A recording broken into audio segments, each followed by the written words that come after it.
साथियों, शिक्षक दिवस की हार्दिक शुभकामनाएं। और आगे की बात करने से पहले मुझे एक कोट याद आ गया। जॉर्ज बर्नार्ड शॉ, उनका एक कोट है कि मैं कोई शिक्षक नहीं हूं, मैं एक साथी यात्री हूं जिससे आप लोगों ने रास्ता पूछा है। तो मैं भी अपने आप को शिक्षक कम मान रहा हूं और आप लोगों का साथी यात्री मान रहा हूं।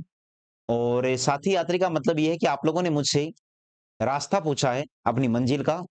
तो कुछ बातें जो मैंने एक्सपीरियंस में सीखी है वो मैं आपके साथ शेयर करूं।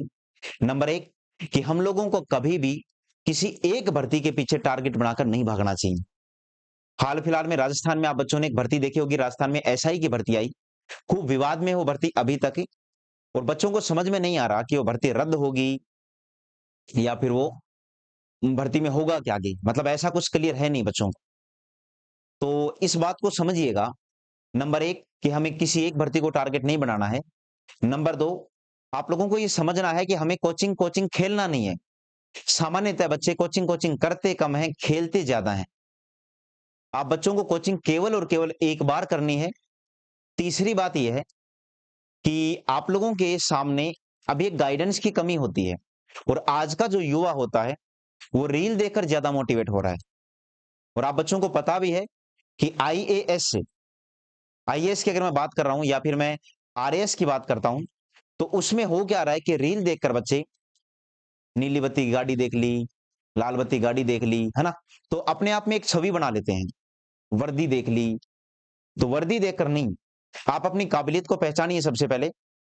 हर बच्चे का किसी न किसी एक विषय में रुचि ज़रूर होती है और उस विषय में रुचि होने के 2 फ़ायदे होते हैं। या तो वो एक अच्छा अध्यापक बन जाता है और आज के टाइम पर अध्यापक की मेरे अनुसार वो दुर्दशा नहीं है जो पहले थी।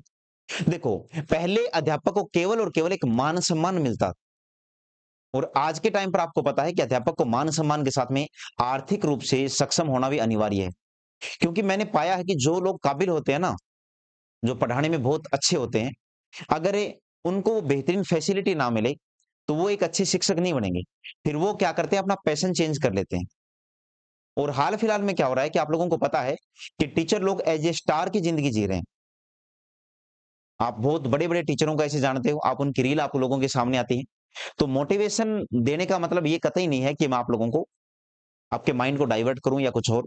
मैं बस 2-3 बातें बोलने आया था। कोचिंग सिर्फ़ एक बार होती है। दूसरी बात ये है कि जब आप कोचिंग करने की सोचो, तो आपको केवल पढ़ाई करनी है। मतलब या तो पढ़ाई के लिए सब कुछ ही छोड़ देना या पढ़ाई को छोड़ देना। इन 2 में से एक चीज़ चूज़ कर लेना। आप एक साथ 2 घोड़ों पर नहीं बैठ सकते कि मैं पढ़ाई भी कर लूँगा, मैं दूसरी चीज़ भी कर लूँगा। 18 साल की उम्र में अगर आप हो, तो आप अपने छोटे भाई-बहन को 18 साल की उम्र में कॉम्पिटिशन वाली लाइन में डाल दीजिए। 3 से 4 साल में जॉब लग जाए तो बहुत अच्छी बात है। अन्यथा इतना सक्षम हो जाता है बच्चा कि कहीं पर भी कुछ और जुगाड़ करके, पढ़ाई करके, पढ़ा करके, ट्यूशन वगैरह करके, कोचिंगों में उसके पास ऐसे बहुत सारे संसाधन होते हैं, स्किल्स होती हैं। और आज के टाइम पर एक सबसे बड़ा आप लोगों को पता है कि आपके पास में एक संसाधन है यूट्यूब का। आप अपना ज्ञान शेयर कर सकते हो सकता है कि आपके पास में शेयर करने की शैली बहुत अच्छी हो। तो बहुत ज़्यादा मोटिवेशन नहीं दूँगा मैं, मोटिवेशन खूब है बच्चों के पास में।